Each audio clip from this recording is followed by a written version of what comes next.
Bennett. Diolch, Dipper Llywydd, and thanks to the Minister for his statement today. And thanks for the commitment that you've outlined.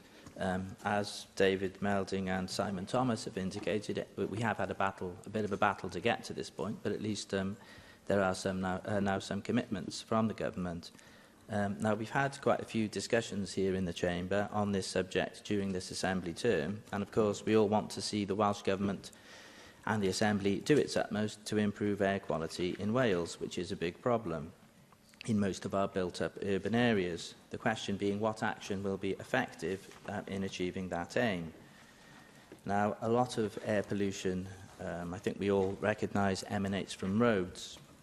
One of your proposals today is for the temporary 50-mile-per-hour speed limits on motorways and trunk roads.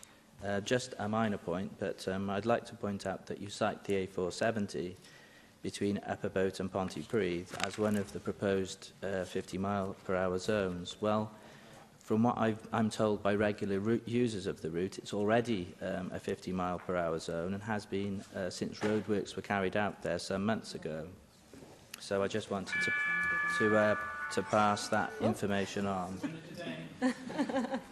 But a more important point is that these motorways and trunk roads are the only roads that the Welsh Government manages. The vast majority of roads are under local authority control, and these are the roads with pedestrians on them. You don't get many pedestrians on motorways and major trunk roads. So, of course, what you are going to need to do going forward is have some meaningful interaction with the local councils about how they are dealing with the pollution coming from their roads. And I think this is what we've been discussing to some extent today. How you're going to achieve that. I think we need strong guidance from the Welsh Government in this area. I know that you're proposing an air quality fund, which is good, but you may need to accompany it with strong guidance to ensure that the necessary action is implemented effectively. How strongly will you be overseeing the air quality fund as the relevant minister? You say that you want to create clean air zones and restrict admission to these zones by banning certain kinds of polluting vehicles.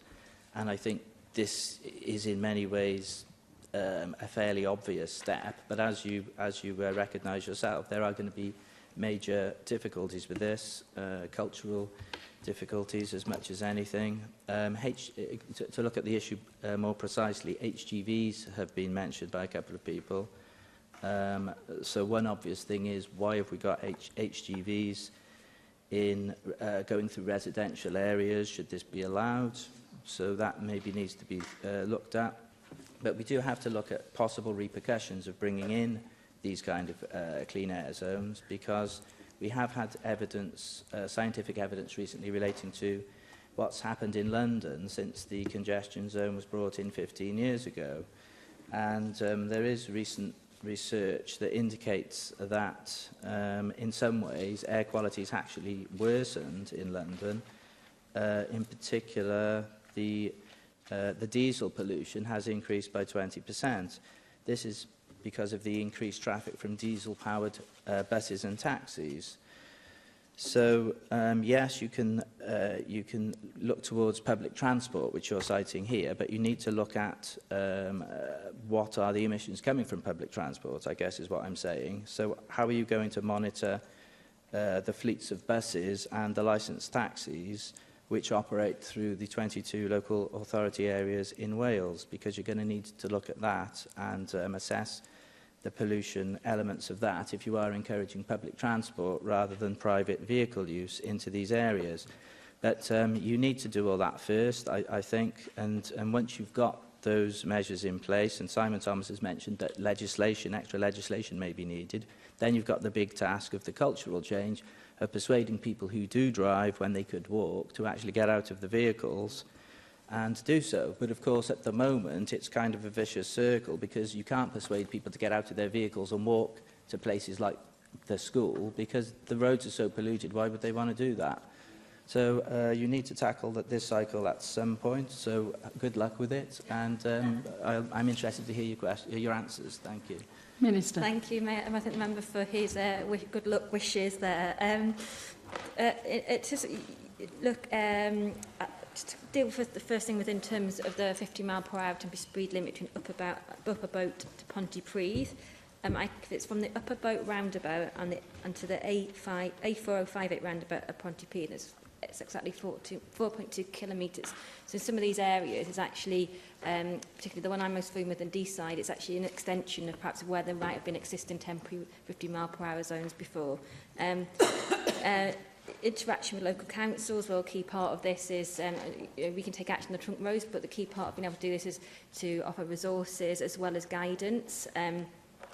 Clean air zones of major cities like Cardiff is an option with this, and other major cities where they may work best and may be a fitting solution to the problems.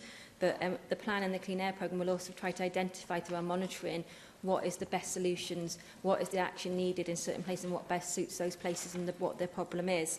And I think one in terms of that, I think in terms of schools, and we've all raised that today, I think I go back to actually this behavioural change and this generational shift and bringing the younger generation with us in terms of tackling any pollution and monitoring it around schools and coming up with their own solutions to that in terms of whether that be behavioural change campaigns such as walking buses, no idling policies outside the school, scooting to school, using bikes. So I think I'm very keen to support the growth of that in terms of making sure that we develop that pest power and actually start, we take measures now to tackle air pollution and air quality problems right across the country. But I think it is really, really key to make sure that we educate the next generation in particular to take this forward in the future. Thank you. Julie Morgan.